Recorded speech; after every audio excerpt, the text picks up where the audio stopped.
Muy buenas noches, señoras y señores.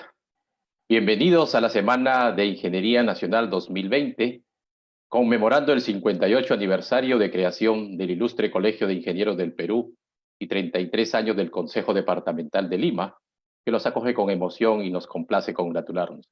Les saluda el ingeniero Jorge Soto. Bien, este trascendental acto se transmite en directo desde la sala exclusiva Zoom de la Orden Profesional por las circunstancias especiales que vive el país a causa de la pandemia del COVID-19. Las exposiciones tienen una duración de 45 minutos y al final de la misma habrá una rueda de preguntas por un tiempo de 15 minutos. Y quienes tengan que hacerlo pueden levantar la mano usando la herramienta que se encuentra en la parte inferior de su ordenador. En esta oportunidad tenemos un tema muy importante que es repensar nuestros negocios en tiempos del COVID-19. Para ello, permítame presentar a nuestro excelente expositor que tiene una trayectoria muy importante, el ingeniero Víctor Fernández Guzmán, quien tiene un PhD de la Escuela de Negocios de SADE en Barcelona, España, un MBA en ESAN, con especialización en Dirección General. Es ingeniero químico de la Universidad Nacional Mayor de San Marcos, auditor OSAS 18000 certificado por IRCA, campos de la enseñanza, investigación y consultoría que comprenden temas estratégicos sobre la gestión, la prospectiva, la energía, liderazgo y seguridad, así como la responsabilidad social y gestión de la información. 30 años de práctica laboral ocupando cargos directivos en empresas como Petróleos del Perú, Rexol, YPF y Ocinermin. Ha realizado estadías, prácticas de entrenamiento en España, Argentina, Brasil, Estados Unidos y Canadá. Es presidente del capítulo de Ingeniería Química del Colegio de Ingenieros del Perú. Actualmente, el ingeniero Víctor Fernández es profesor de estrategia de ENESAN y de investigación en la Universidad Nacional Mayor de San Marcos, presidente del Comité de Gas Natural Seco del INACAL y director gerente de Estrategia y Energía, socio de TP Consulting, gerente Business Strategy. Bien, vamos a dar pase al ingeniero Víctor Fernández para que inicie su exposición y pueda él hacer su presentación. Adelante, ingeniero Víctor, bienvenido.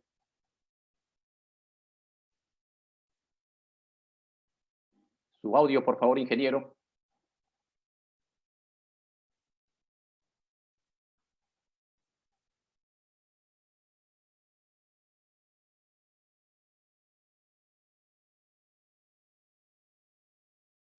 Ok, ahí estamos, ahora sí. Muchas gracias, ingeniero Soto, por la presentación y al Colegio de Ingenieros también por esta oportunidad de poder estar en un día tan importante. Buenas noches, colegas del Perú y del mundo. Estamos en esta semana de la ingeniería, estamos tratando desde el Consejo Departamental de Lima demostrar que unidos podemos ser más fuertes que los problemas y las crisis que nos agobian. Y estamos seguros que vamos a poder salir conjuntamente con el esfuerzo de cada uno de nosotros de esta crisis mundial que nos ha puesto de alguna manera en jaque y está retando todas nuestras habilidades para salir adelante. Yo los voy a acompañar en estos minutos tratando de hacer una breve exposición sobre los resultados de investigación de nuestra área de Business Strategy en TP Consulting. Hemos estado tratando de preparar este documento con la finalidad de poder sumar a todos ustedes en conocimiento, ya que todos estamos deseosos de que esta crisis acabe y que nosotros podamos seguir generando valor con nuestras organizaciones. ¿Sí? Miren, el temario que vamos a ver, vamos a pasar muy rápidamente por una forma de definir la crisis que nos está afectando. Luego vamos a ver qué nos enseña Porter, el gran gurú de la estrategia, qué podemos esperar de apoyarnos con perspectiva estratégica y temas relacionados con el modelo europeo de la corriente francesa de Michel Godet. También tocaremos algo de Prajalat y cómo nos comienza a ser cada vez más evidente la necesidad de pensar en la base de la pirámide y luego trataremos de definir algunas pautas de cómo son y serán los nuevos clientes after COVID y darnos algunos lineamientos a tener en cuenta para lograr el éxito en nuestras organizaciones.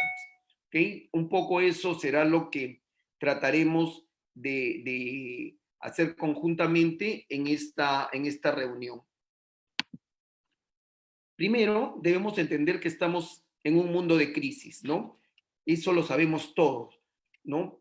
Muchos dicen que esta crisis es mucho peor que la del 2008 y quizá tan grande y tan importante como las crisis más graves que tuvimos en el siglo pasado, ¿no? Tanto la Segunda Guerra Mundial, la Primera Guerra Mundial, la misma pandemia que afectó en las primeras décadas a la humanidad, ¿no? Esta mal llamada gripe española, ¿no? Entonces, esta crisis nos tiene que, si por un momento nos ha agobiado como personas, como familia, como entorno laboral, también nos tiene que dar una oportunidad para reponernos, repensar nuestra estrategia y salir adelante con nuestras organizaciones y, por qué no, con nuestras familias, ¿no?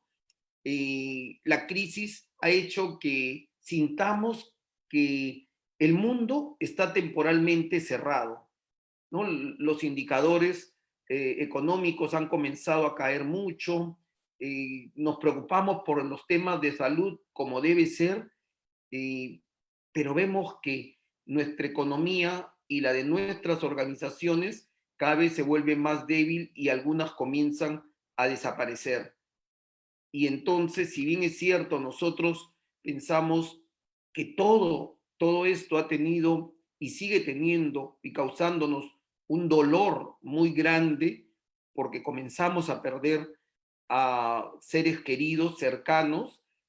Sin embargo, por ellos y quizás por la humanidad, debemos nosotros hacer un alto, tomarnos esta crisis en serio y salir adelante, ¿no?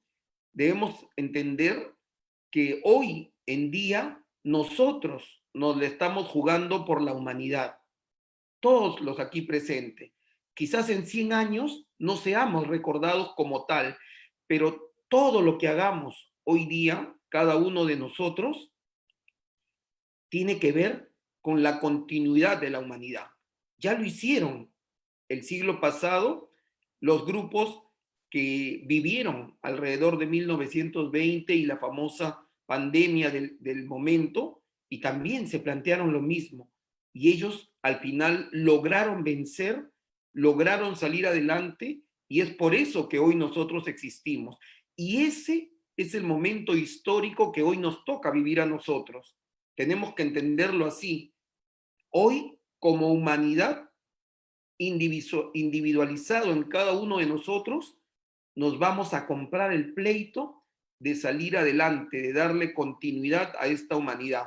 Y posiblemente en 100 años, cuando exista otra pandemia, ellos nos recordarán y ellos nos rendirán un homenaje porque lo hicimos bien, porque logramos vencerla y seguir adelante. Y para eso, no solo tenemos que vencer el tema de salud que hoy nos agobia y nos preocupa y seguro que estamos ahí luchando, tratando de descubrir una vacuna, tratando de ver tratamientos que permitan rápidamente controlar.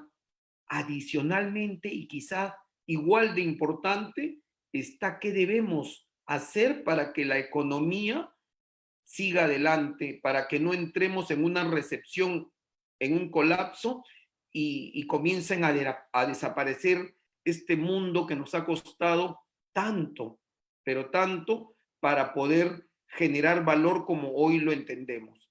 Debemos pensar que esta pandemia, este COVID ha llegado primero a todos los rincones del planeta. ¿Y qué es lo que hemos hecho?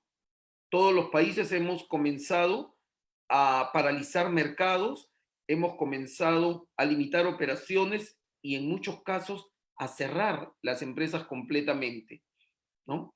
Y nos están diciendo ya muchos pensadores importantes, como Ángel Gurría, que es el secretario de la OCDE, de este grupo de países desarrollados de primer mundo, que esta crisis es mucho más importante y nos está causando más impacto que la crisis financiera mundial del 2008, que el 11S, que la Segunda Guerra Mundial inclusive, ¿no?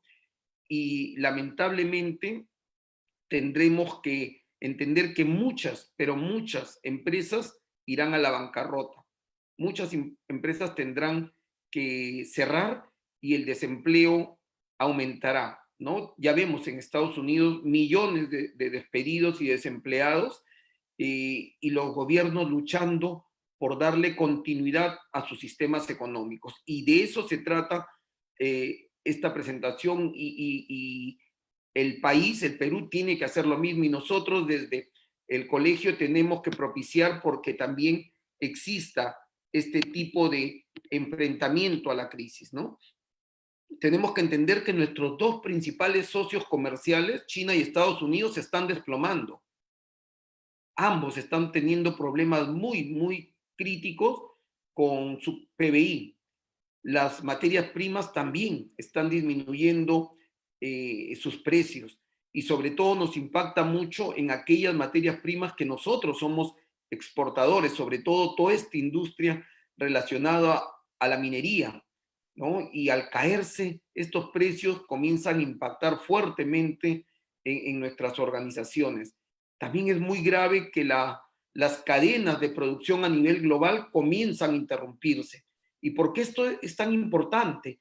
Porque hoy en día, si bien es cierto, yo tengo de repente un carro que he adquirido alemán, es cierto, puede haber sido la patente alemana, pero de repente se construyó en Brasil y trajeron las puertas de China y la parte electrónica la trajeron de Corea del Sur y de repente todo el tema del motor lo trajeron de Italia. ¿Eso qué significa?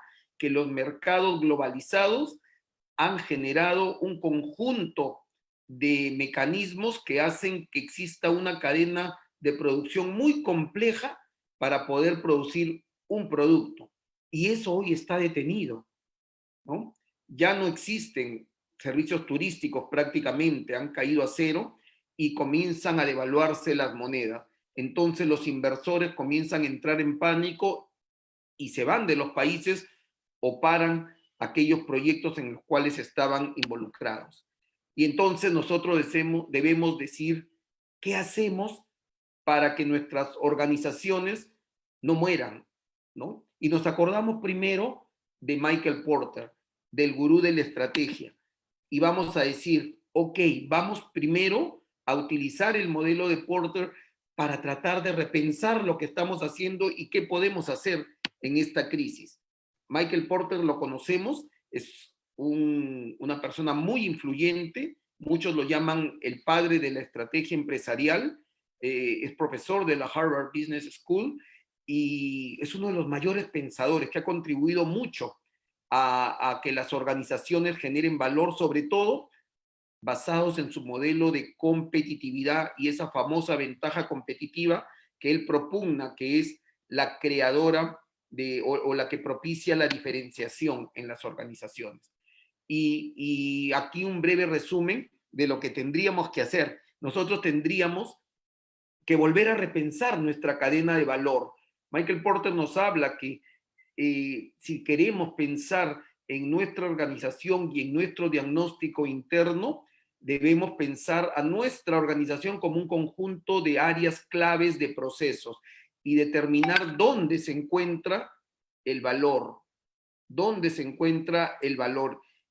Estará en la parte de ventas, de marketing, donde creamos la marca, estará en el servicio actualmente, estará en esa forma en que hacemos la logística hoy tan importante cuando las empresas comienzan a determinar nuevos mecanismos para llegar a los clientes, ya que no pueden los clientes llegar a ellos. Tenemos que repensar esta cadena de valor y asimismo poder entender si las 5 fuerzas que hoy existían nos está generando los mismos contratiempos y existe la misma rivalidad. ¿Cómo son nuestros proveedores que ahora ya de repente tienen en algunos de los casos muchísima fuerza, muchísimo poder, porque yo ahora dependo de ellos y ellos tienen muchos demandantes?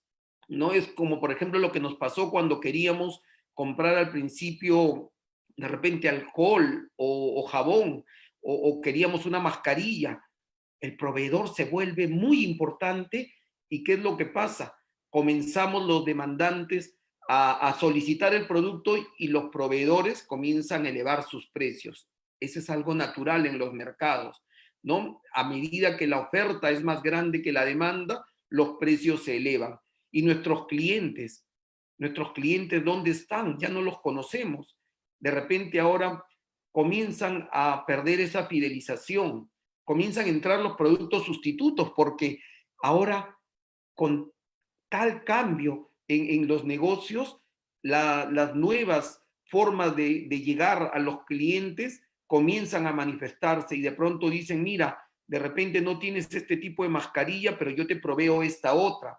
O de repente yo te proveo algún mecanismo para que tú puedas protegerse y salen estos protectores plásticos que hemos visto y entonces comenzamos a tener una cantidad de productos sustitutos importante y otros van a ver oportunidades y otros van a tener oportunidades de crear otros mecanismos. A ver, ¿cómo me están oyendo? Quería saber, no vaya a ser que...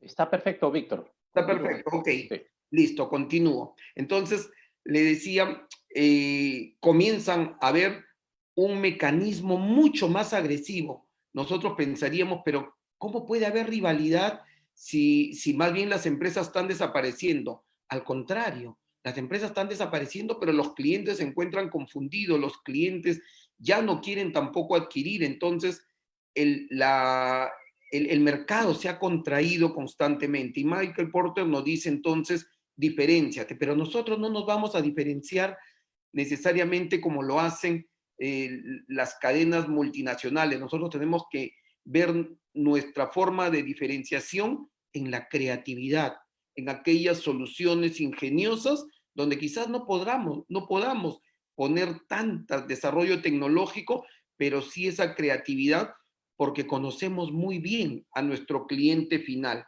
y de eso se trata. Si yo conozco a mi cliente final adecuadamente, puedo diseñar un producto o un servicio que pueda diferenciarme, que pueda darme la oportunidad de fidelizarlo, dándole exactamente lo que hoy quiere, ¿no? Y acá un resumen de sus principales comentarios, frases que él tiene que nos van a ayudar a repensar nuestra estrategia. Primero, nuestra estrategia en forma esencial debe ir a darnos las pautas, hoy en día sobre todo, ¿qué no debo hacer?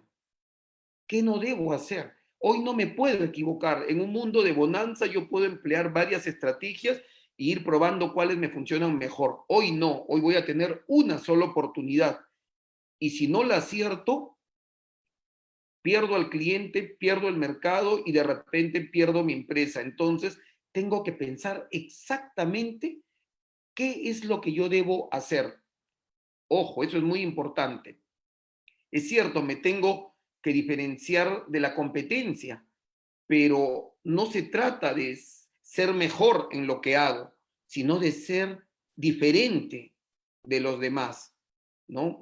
Ser diferente para que el cliente pueda entender que lo que yo le propongo es exactamente lo que él necesita. Hoy en día, por ejemplo, llega un proveedor, mientras que las grandes cadenas están demorando 2 semanas para atenderte, hay pequeños empresarios que están comenzando a hacerte delivery de productos de muy buena calidad que vienen empacados al vacío de tal manera que lo puedas desinfectar muy rápidamente, llegan en tiempo récord te hacen un pago por internet para que no tengas contacto físico con monedas, ni siquiera tarjetas de plástico, llegan a la puerta de tu casa, desinfectan el producto y están cada vez entrenándose más en protocolos de bioseguridad y manejan un chat que te permite comunicarte con él fluidamente. Ahí le han ganado enormemente a estos supermercados que antes nosotros los pensábamos que eran la panacea, ¿no? Y están realmente comenzando a dar un servicio diferente. No necesariamente mejor, es diferente. Y lo que tengo que también hacer es pensar quién va a ser mi cliente, dónde está el territorio geográfico de mis usuarios, de mis productos o servicios. ¿Correcto? Ya no puedo pensar en ese mundo donde yo antes decía mi producto es para Lima, para Pucallpa, para Huancayo, voy a exportar un poco afuera. No, hoy debo concentrarme en un territorio específico, ser bueno, ser diferente y no equivocarme en la estrategia ahí. Eso es muy importante. ¿Ok? Entonces, si yo me doy cuenta de esto, lo que tengo que primero pensar es en hacer cosas diferentes de los demás. Acuérdense, si ustedes siguen a los demás, en algún momento desaparecerán. Ustedes tienen que hacer cosas diferentes con los competidores que tienen. Um, Finalmente, entiendan, esto no se trata de decir a empresa X le va bien haciendo esta estrategia, entonces voy a hacer exactamente igual. No, conocer las estrategias de los demás es para entender un poco el problema y cómo lo solucionaron, pero mi problema es diferente y la forma de solucionarlo debe ser diferente y a la medida de mis clientes y los usuarios de mi servicio, ¿no? Si ustedes no tienen una estrategia en este momento, van a tratar de hacer cualquier cosa y ese es el peor error. Hoy la parte económica es vital en las organizaciones, no se pueden equivocar y entonces hay que tratar de hacerlo en una forma única. Elegir a nuestros clientes y ver cómo les damos un servicio hecho a la medida y que él lo sienta como que somos los únicos que podemos hacerlo. Y créanme, quizás en resumen de toda esta primera exposición de Porter, si ustedes conocen a su cliente, que creo que lo pueden hacer porque están más en contacto con él, entonces traten de ver qué es lo que él valora. De repente esa comunicación rápida, de repente que puedan tener un WhatsApp, de repente que no tengan que entrar a un tema tan tedioso de elegir productos y estar paseándose y tener una cantidad tan grande que nunca termina y luego ponerle el número de tarjeta de crédito. No, hágansela simple. Vean qué es lo que él valora y traten de dar eso y créanme que van a conseguir la fidelización. Sin embargo, nosotros nos damos cuenta que Porter nos ha dado lecciones y nos ha ayudado a avanzar, pero no es suficiente. Por lo menos para esta parte de la región no es suficiente, tenemos que buscar formas complementarias de mejorar nuestra estrategia para poder realmente definir el problema y una solución hecha a la medida. Y aquí nosotros pensamos en lo que podría darnos la escuela prospectiva francesa de Michel Godet, ¿no? Una escuela que realmente viene trabajando décadas en el mundo y ha probado ser muy valiosa, sobre todo para esta parte de América, donde la complejidad, el caos, la crisis se daba en periodos más cortos y hoy mucho más necesario con lo que estamos trabajando. Aquí es un vistazo rápido de lo que Godet nos plantea y un poco lo que deberíamos hacer. Nosotros primero debemos entender la problemática de nuestra organización. No todos tenemos el problema, es cierto, la crisis es mundial, pero cómo esto impacta específicamente en mi organización. Si yo no sé cuáles son las variables claves que definen mi problema como organización, no voy a poder solucionarlo. Aquí no se trata de decir no solamente creo un mecanismo, una solución y creo que esto sirve. no sé cuál es el problema de mi organización. Tengo que definir la problemática, tengo que buscar dentro de esa problemática cuáles son las variables claves portadoras de futuro. Por ejemplo, hoy en día, una variable muy importante es que de pronto yo he perdido la posibilidad de contacto directo como lo hacía con mi cliente anteriormente. Hoy yo tengo alguien a través de un equipo electrónico. Entonces, pero atrás de eso hay alguien que siente, que tiene necesidades y yo tengo que identificar esas pequeñas variables que son las portadoras del futuro para comenzar a desarrollarla. Por ejemplo, los mecanismos de comunicación es lo que hoy debemos aprovechar mucho, unos mecanismos ágiles y prácticos que permitan entender y darle solución inmediata a lo que quiere mi cliente. Ahí están equivocándose estas grandes compañías que tienen de repente procedimientos hechos para otro entorno y que son terriblemente burocráticos, complicados, y que no llevan realmente a satisfacer. Como experiencia propia, yo hice un pedido, no voy a decir el nombre del supermercado, y demoró 3 semanas programado, que me llegaba en 3 semanas. Y después de 3 semanas me escribieron que tenían problema y que se iban a tomar 5 días más. Pasaron los 5 días y seguían sin poderme comunicar. No había un WhatsApp, no había un teléfono, no contestaban.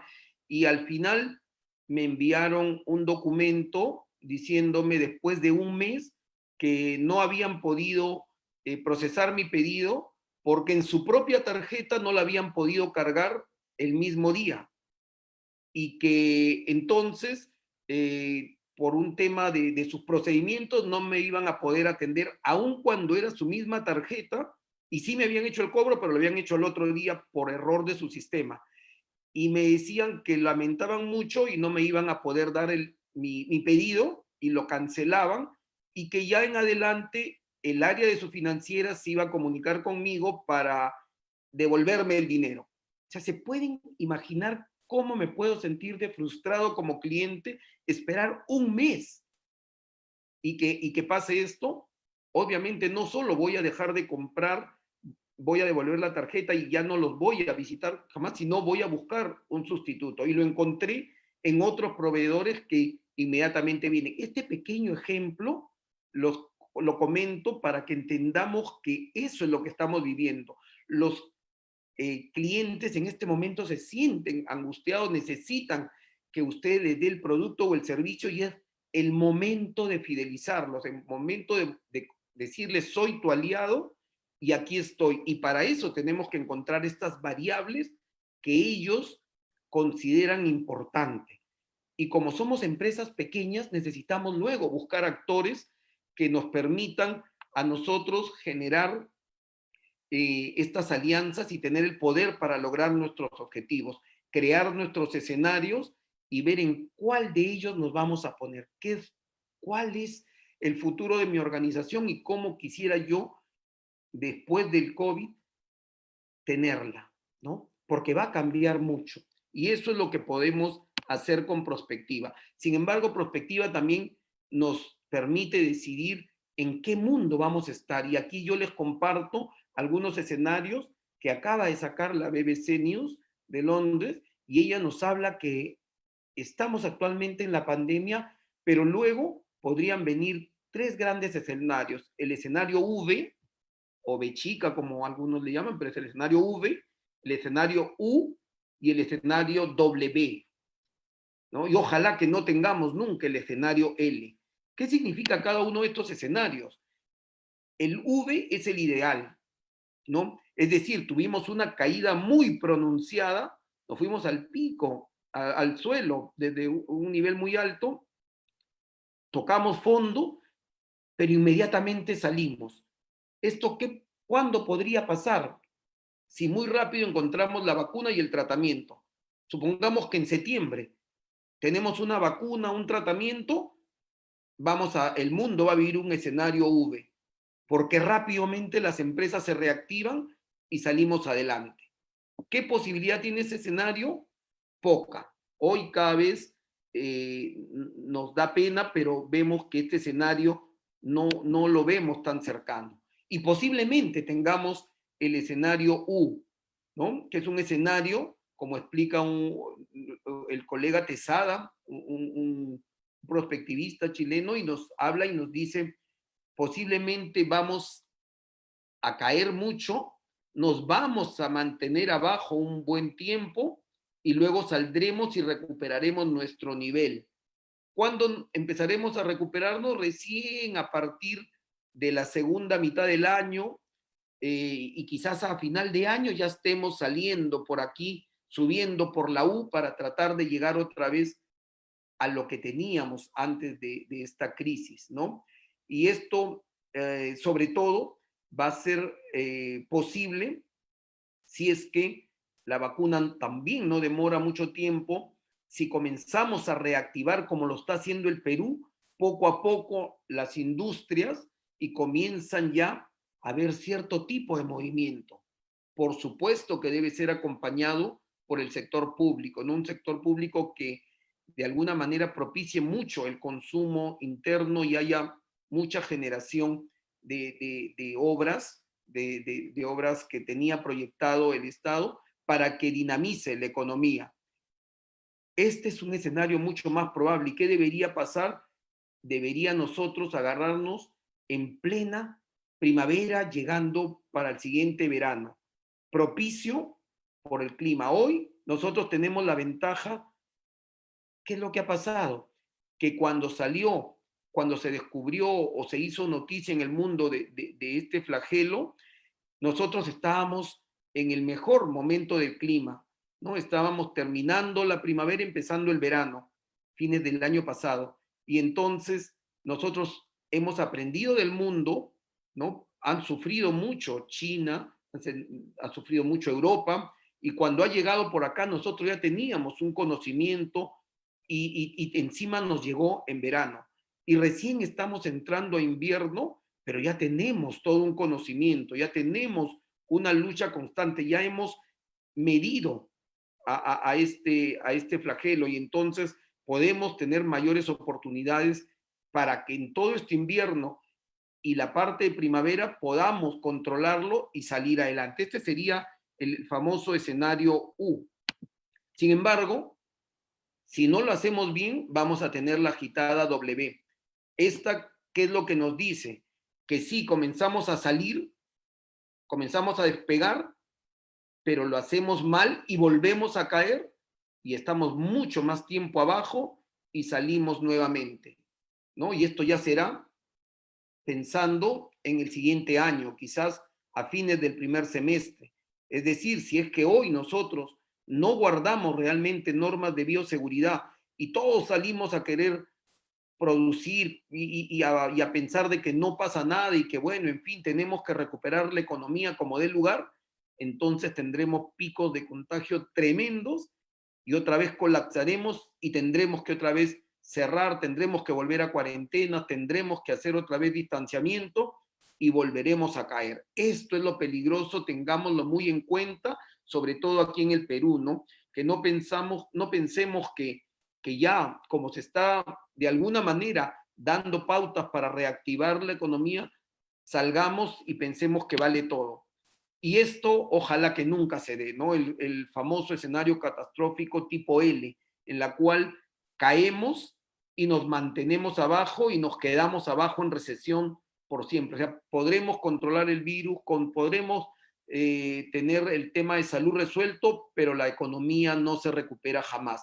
Esto podría pasar si es que demora mucho tiempo, no se toman medidas adecuadas y se derrumban los grandes proyectos y los grandes generadores de estos años maravillosos que hemos vivido en el país, porque hemos tenido realmente crecimientos de PBI importantes y buenos, ¿no?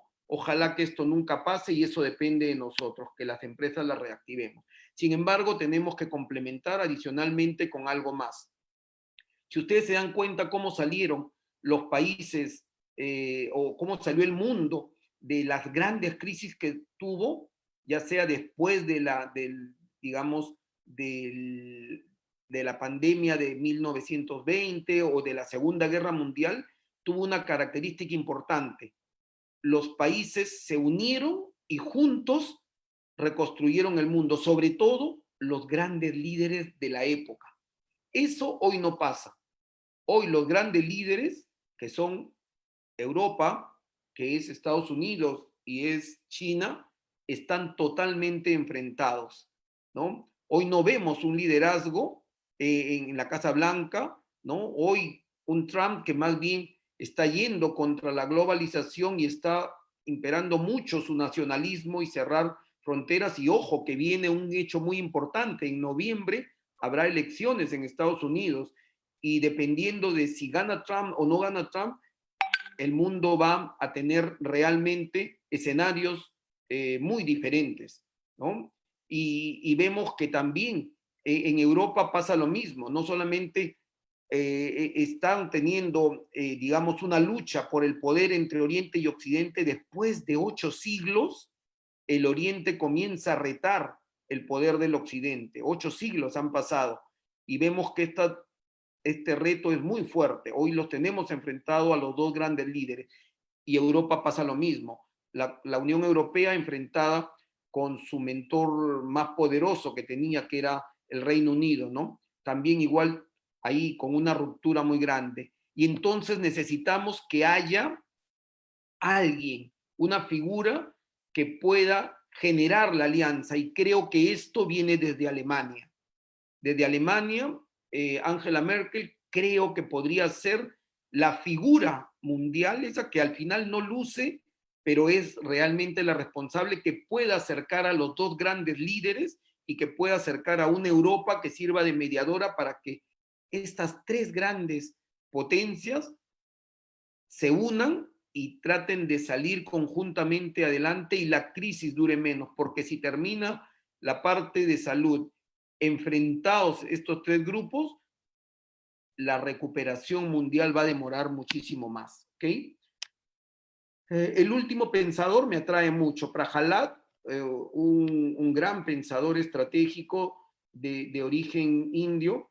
Él ya viene hablando hace mucho tiempo que no deberíamos solo pensar en nuestras organizaciones, en hacer negocios con la parte superior de la pirámide, que es la parte de los ricos, de los que tienen, digamos, dinero, sino deberíamos pensar en la base de la pirámide, toda esa cantidad de gente llamados los pobres, que se cuentan por millones, por miles de millones, en el sistema americano le llaman billones, ¿no? Y ahí es donde está el futuro de los negocios y hay que pensarlo con este modelo Prahalad. Prahalad esto lo venía haciendo desde hace muchas décadas atrás y hoy en día se vuelve muy importante y va a ser muy importante para el país.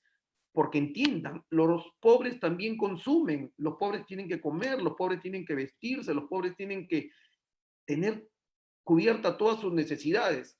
Pero es cierto, les sobra menos dinero en el bolsillo, pero a cada uno, pero son mucho, pero muchísimas veces más en cantidad que los ricos, ¿no? Entonces acostumbrémonos a mirar allá. Y hay muchas cosas que ya se vienen haciendo. Por ejemplo, cuando se creó en India esas computadoras netbook famosas de $200 que pensaban que solamente era para India, comenzó a producirse en Estados Unidos y tuvo ventas de millones de unidades al año, ¿no? ¿Eso qué quiere decir? Que hay muchos consumidores que necesitan cubrir ciertas necesidades, pero con productos diferentes. El peor error es tratar de venderles lo mismo que satisface a la parte superior de la pirámide. Por ejemplo, acá hay otro caso muy emblemático de lo que pasa en África subsahariana, ¿no? Todos los pobres tienen de alguna manera teléfonos y las empresas de telefonía que han entrado allá no han entrado por caridad, ganan millones de dólares, por decirlo algo, de alguna forma, porque la gente necesita estar conectada. Y tú no le vas a ofrecer, obviamente, un smartphone de última generación con 5 cámaras fotográficas, cada una de mejor nivel. No, no, no, ellos necesitan algo más básico adaptado a sus necesidades y una comunicación puntual para poder manejar los temas familiares o laborales.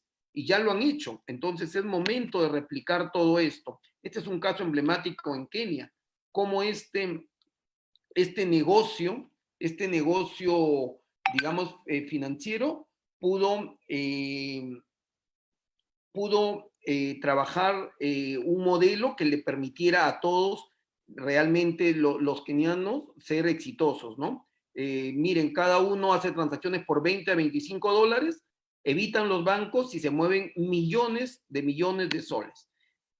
Ya para ir un poco terminando la presentación y dejar tiempo a las preguntas, acá en el Perú también tenemos algunos de estos modelos, por ejemplo, las academias preuniversitarias. Ya hay la Virtual Pre, por ejemplo, es un modelo, una startup que ofrece esta enseñanza, esta preparación para la universidad a un costo muy, muy por debajo que la academia física y mucho mejor, ¿no? Entonces, para pensar en la base de la pirámide, lo primero que tiene que hacer es el tema mental. Si yo pienso que los pobres no tienen dinero y no pueden ser consumidores, estoy muerto. Tengo que sacarme ese paradigma de la cabeza. Lo segundo, tengo que comenzar a producir productos que sean adaptados a lo que ellos quieren, no el mismo producto que me funciona para otros niveles de la pirámide. Y luego crear mucha innovación. Y nuestra innovación no necesariamente tiene que ser solo tecnológica, sino con creatividad. ¿Cómo serían nuestros nuevos clientes? Ya para finalizar, estos van a usar intensivamente redes, se van a centrar en el ahorro, son más digitalizados, van a priorizar compra de productos saludables, esa compra consciente. Esto nos va a generar unos consumidores que ya van a pensar más en la calidad de los productos, van a exigir mayores medidas de higiene, no van a querer contacto físico a la hora de pagar, van a usar menor transporte público, aumentará mucho el teletrabajo, o sea, son clientes que van a estar en su casa trabajando, serán grandes compradores online, pero van a ser muy informados, ojo, muy informados, o sea, ahora ya no va a ser un impulso que paso y agarro, sino voy a poder comparar una serie de características, ¿no?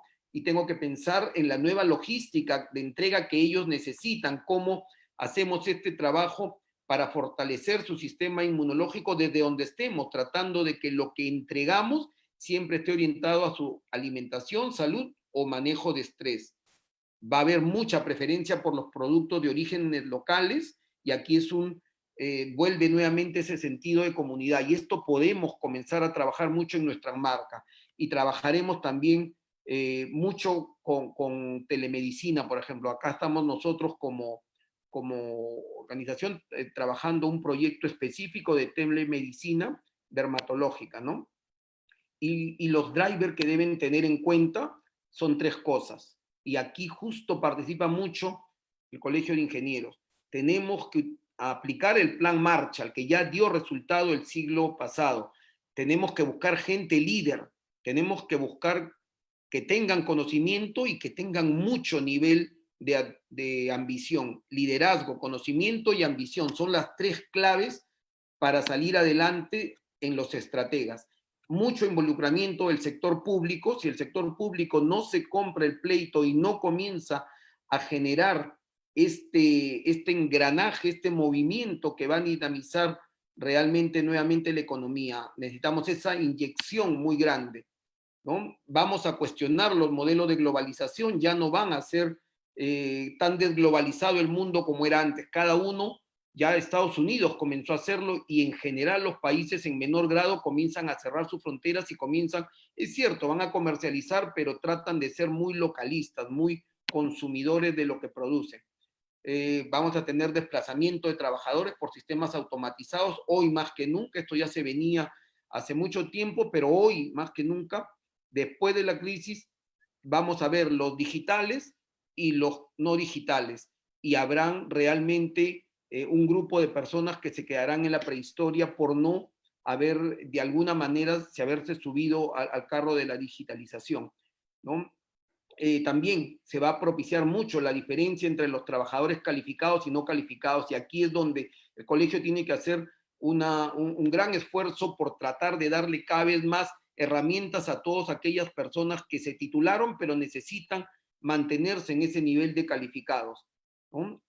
Y lo único que sí esperamos es que, por favor, no vayan a haber estos intentos de dañar la democracia, ya que hoy estamos viviendo, ¿no? Estamos teniendo medidas autoritarias, por supuesto, necesarias, pero medidas autoritarias como no sales a tal hora, te quedas, tu tipo de empresa no funcionas, y ok, eso es necesario por la crisis, pero ojalá que algunos no se tomen esto como una forma de actuación y entonces salgan líderes autoritarios que quieran dañar la democracia, ¿no? Entonces, finalmente, nuestra educación en ciencia es muy importante, tecnología más, pero pensamiento crítico, competencias blandas. O sea, los ingenieros necesitamos trabajar en competencias blandas hoy más que nunca. Es la única manera de protegernos de las máquinas automatizadas. Ellas todavía están años luz y no nos van a poder alcanzar en esta parte de pensamiento crítico y competencias blandas. Ahí tenemos mucho por trabajar. Última lámina o penúltima lámina, pautas a seguir. Prepárate mentalmente, interiorízate, nada va a ser como antes, trata de no equivocarte al representar la realidad, haz un diagnóstico estratégico importante, mira cuáles son tus puntos fuertes, diseña tu entorno laboral, apuesta por tecnología, redefine tu negocio, mira cuál es tu ventaja competitiva, busca aliados importantes y sueña con construir tu escenario, sueña. Sin embargo, no creas que lo has visto todo, se nos viene una crisis mucho más grave que la anterior, mucho más grave que el coronavirus, y es la producida por el cambio climático. Si no hacemos algo por detenerla, no vamos a tener futuro como humanidad. Cambia esa mirada cortoplacista y realmente ten una genuina voluntad de no ignorar el futuro. Muchas gracias. Gracias por la paciencia. Me he pasado unos minutos, pero rápidamente trataré de contestar algunas preguntas. Bien, ingeniero Víctor Fernández, es una excelente ponencia, muy didáctica. Yo creo que todos los que hemos estado atentos a esta charla, a este tema, vamos a tomar en cuenta sus puntos de vista, porque hasta mi persona que tengo una empresa creo que vamos a tener que repensar algunas cosas. Bien, antes de dar inicio a la rueda de preguntas, les informo a todos los presentes que deseen certificado de esta conferencia deberán registrarse en el chat de participantes y el certificado tiene un costo muy asequible. Para todos ustedes, por favor, pueden en estos momentos hacer sus preguntas. Pueden levantar la mano, por favor, y nosotros le habilitaremos. Hay una manito ahí, por favor, si en la parte inferior, si se pueden dar cuenta, dice participantes, pueden levantar la manito y hacer su pregunta respectiva. Y aquellos que no lo pueden realizar mediante el chat. Bien, Rosalina Martínez, adelante. Buenas noches, ingeniero Víctor Fernández, agradeciendo su ponencia. Soy ingeniero Rosa Martínez, egresada de la UNI, trabajo actualmente en salud y soy del grupo de apoyo del equipo COVID. Quería respecto a la ponencia misma, veo las estrategias y el análisis tan exhaustivo que ha hecho respecto a la realidad a nivel mundial. Quería saber si desde el punto de vista de la ingeniería, de la facultad del capítulo de ingeniería química, había una propuesta específica a muchas controversias que se están presentando dentro del mismo equipo COVID, como por ejemplo el tema del oxígeno medicinal y el oxígeno industrial, donde muchos técnicos están opinando que se puede utilizar, por ejemplo, un porcentaje menor de oxígeno para el equipamiento que es necesario en la rehabilitación de las unidades UCI. Quisiera saber si hay alguna estrategia o alguna posición específica que esté dando con la ingeniería química como Colegio de Ingenieros del Perú. Gracias.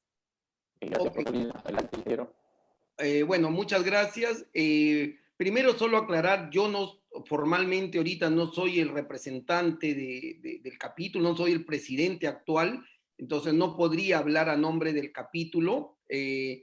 soy paz presidente, entonces, pero sin embargo sí puedo comentar algo a título personal y que creo que va a estar en línea con lo que seguro cualquier representante del capítulo podría opinar. Primero, creo que para ser conciso es zapatero a tus zapatos. ¿Esto qué quiere decir? Hoy tenemos un conjunto de opinólogos en todos los sentidos, ¿no? Hay gente que opina de tratamiento, se mete al área de salud y cosas, porque, bueno, todo el mundo está pendiente de poder colaborar de alguna manera, pero hay que tener mucho cuidado con eso, ¿no? Para eso hay especialistas y para eso hay gente calificada.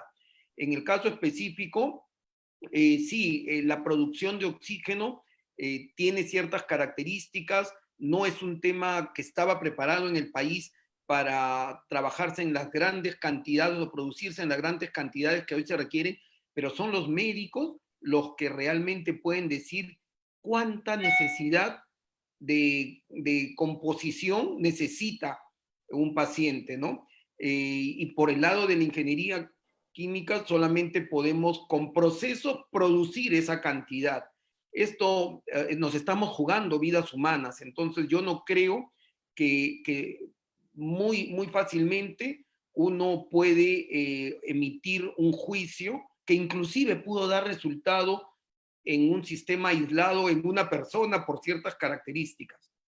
Entonces yo entiendo que los patrones relacionados con los niveles de oxígeno que requiere el ser humano están establecidos hace mucho tiempo y cambiarlos no es la solución, ¿no? Se pueden hacer experimentaciones, se pueden hacer cierto tipo de análisis para ver ciertas actuaciones, sí, eso es otra cosa, pero yo dejaría esto en manos realmente de los que conocen el tema, y en este caso los que conocen el tema son los médicos, porque son los que van a poder determinar la necesidad del producto.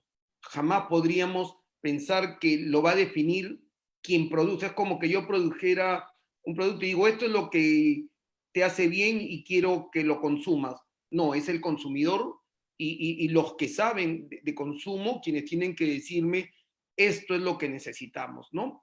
Yo creo que esa sería en general la opinión de cualquier área de la ingeniería química donde uno puede manejar el proceso y puede determinar diferentes composiciones, en este caso de oxígeno, pero jamás meterse a decirle al usuario que es especializado, sobre todo, en este caso el sector salud, los médicos, decirle esto te va a funcionar mejor, ¿no? Correcto. Muchas gracias, ingeniero. Tenemos una pregunta acá en el chat. La voy a resumir. Parece que el modelo de Michael Portes es repensar la cadena de valor. Es importante para los proveedores y los proveedores son esenciales, sobre todo en la industria minera, que es una de las más grandes del país por el manejo de inversiones y lo que puede proveer al propio Estado en cuestiones de impuestos. ¿Cómo se vuelven los proveedores en el caso de la minería? ¿Son tan importantes, tan esenciales? ¿Habrá un cambio repentino en cómo obtener los productos las compañías mineras o seguirán el mismo modelo que mantienen actualmente?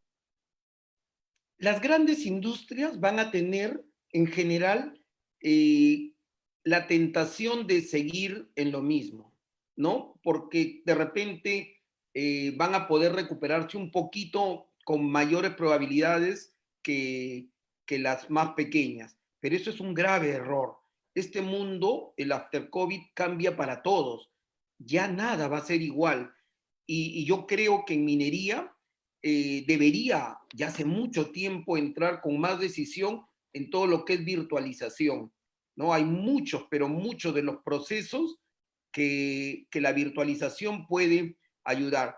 Ahora, también está la ventaja para los proveedores nacionales. ¿Por qué?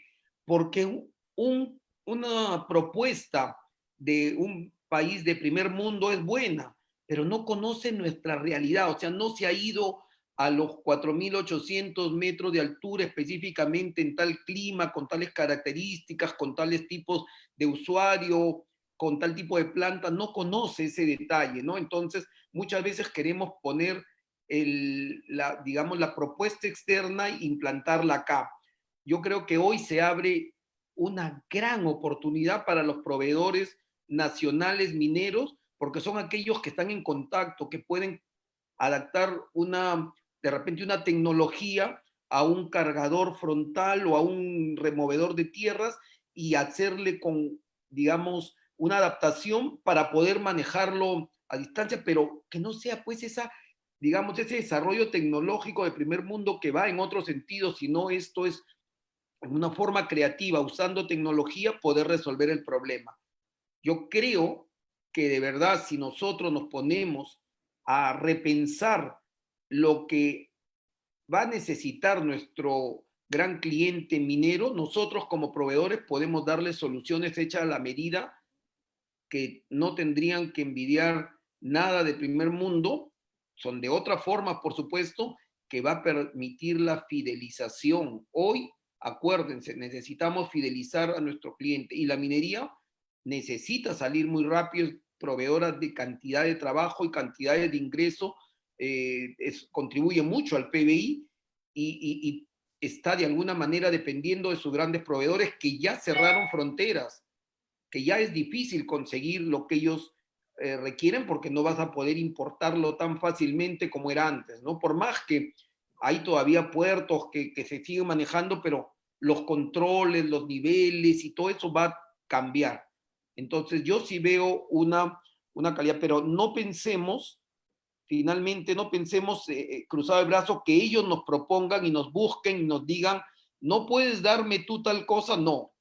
Nosotros comencemos a diseñar. Aquí en el Perú existen realmente mucho talento para estas startups, estas MIPES, pequeñas iniciativas de emprendedores peruanos que pueden dar soluciones hechas a la medida realmente fabulosas. Yo los invito a que prueben ese tipo de entrenamiento y van a ver el éxito que van a tener. Y muchísimas gracias, ingeniero. Tenemos otra pregunta muy interesante. Estamos hablando del recurso humano, un factor importantísimo en toda la industria peruana. Y como sabemos, muchos de los países están cerrando fronteras. Eso es una realidad que vamos a vivir quizás un buen tiempo. Entonces, el recurso humano que se busca, que mayormente que tenga liderazgo, conocimiento y ambición, va a ser difícil traerlo de afuera. Entonces, ¿qué se recomendaría, quizás desde el punto de vista de las instituciones educativas, de la universidad, del posgrado, trasladar a estos estudiantes, a estos profesionales, para que tengan estos 3 puntos importantes que usted acaba de mencionar: liderazgo, el conocimiento y la ambición? Se van a necesitar profesionales, CEOs, se van a necesitar gerentes que tengan estos conocimientos, este liderazgo y esta ambición de sacar adelante la empresa y el país. ¿Qué recomendaría usted? Miren, este no es un problema de hoy. Este es un problema antiguo que hemos tenido como país, como Perú. Hemos dejado el liderazgo de las instituciones en buena parte a personas de otros países, de otras nacionalidades, que han venido mejor preparados para los puestos. Y cuando digo mejor preparados, es porque nos hemos olvidado en promedio, no digo que no hayan, sí existen muchos profesionales exitosos, pero en promedio nos hemos demorado, no nos hemos dado cuenta de formar profesionales completos, ¿no? Y acá no echemos la culpa a ninguna organización, sino veamos hacia adelante qué podemos hacer. Nosotros nos damos cuenta que la academia, digamos, desde la educación secundaria y la universidad, tiene un fuerte sesgo en competencias técnicas, ¿no? Y es válido, eso es lo que tiene que dar. Pero en muchos de los casos, sobre todo en universidades nacionales, prácticamente hay 0% de competencias blandas. Ok, pero ya hizo su parte, ya nos da una buena preparación en competencias técnicas. Necesito ver de dónde saco las competencias blandas, inclusive antes que salga a laborar. Creo que el Colegio de Ingenieros y estas organizaciones civiles tienen esa responsabilidad de no solamente preparar en competencias técnicas avanzadas que se requieren, sino más en competencias blandas. Estos muchachos que son realmente muy buenos, que salen preparados. Yo recién he vuelto bueno, yo hago docencia en una escuela de negocios en ESAN hace muchas décadas, o varias décadas, y es otro tipo de entrenamiento. Y ahora que recién he vuelto a una universidad, mi alma mater, a la Facultad de Ingeniería Química, me doy cuenta que el potencial de los estudiantes es tremendo, pero necesitamos pulirlos y sacar grandes profesionales, no solamente la parte técnica, ellos necesitan complementar la parte de competencias blandas, necesitan salirse líderes, necesitan salir sabiendo cómo negociar, cómo tomar decisiones, cómo comunicarse, cómo trabajar en equipo, cómo negociar, en fin, una cantidad de competencias y sobre todo ese pensamiento crítico. Y pensar, ¿no?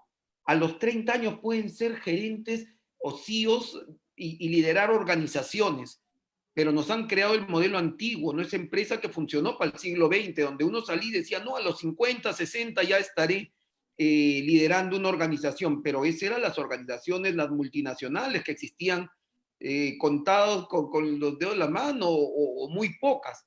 Hoy tenemos microempresas y deberíamos pensar en formar estudiantes que salgan entendiendo lo que es una empresa al margen de la profesión que vengan, porque van a ir a laborar a empresas. Entonces, si me disculpan, voy a nombrar algunas profesiones sin decir que, porque todas son iguales, pero por ejemplo salimos ingenieros, salimos médicos, salimos contadores, salimos abogados y una serie de profesionales muy preparados técnicamente, pero entran a una empresa y ni siquiera saben qué cosa es una empresa, no saben de leyes laborales, no saben de tipo de empresas, no saben bajo qué condición los están contratando, si soy por servicio, si estoy yendo por planilla, no puedo proteger mi marca, en fin, increíblemente no conocemos esa realidad y por lo tanto recién vamos a una empresa a experimentar condiciones blandas.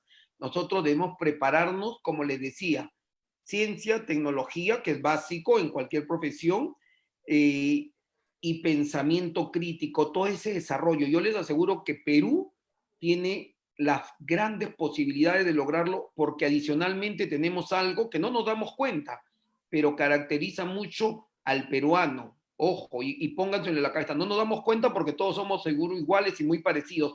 Somos los más creativos en el mundo. Tómense eso en cuenta. Entonces, si pongo mucho, digamos, embalaje técnico, competencias técnicas que ya traen los estudiantes, lo doto de pensamiento crítico y competencias blandas, y le sumo la gran creatividad que tienen, tenemos profesionales no solo para liderar todas las empresas del Perú, sino para exportar a todo el mundo. Y créanselo porque así pueden ser los peruanos, ¿no? Y tenemos que buscar un grupo de empresas que logren eso. Bien, muchísimas gracias, ingeniero Víctor Fernández. Estamos en la hora. Gracias a todos los participantes. Feliz día del ingeniero, lógicamente desde ayer, pero hoy día le transmitimos a cada día que hay ponencia. Muchísimas gracias a todos ustedes por su participación y los esperamos toda esta semana con diferentes charlas en los horarios que tienen establecidos. Muchísimas gracias, ingeniero Víctor Fernández, y a todos los participantes. Muy buenas noches. Muy amable, muchas gracias. Ok. Hasta luego. Hasta luego.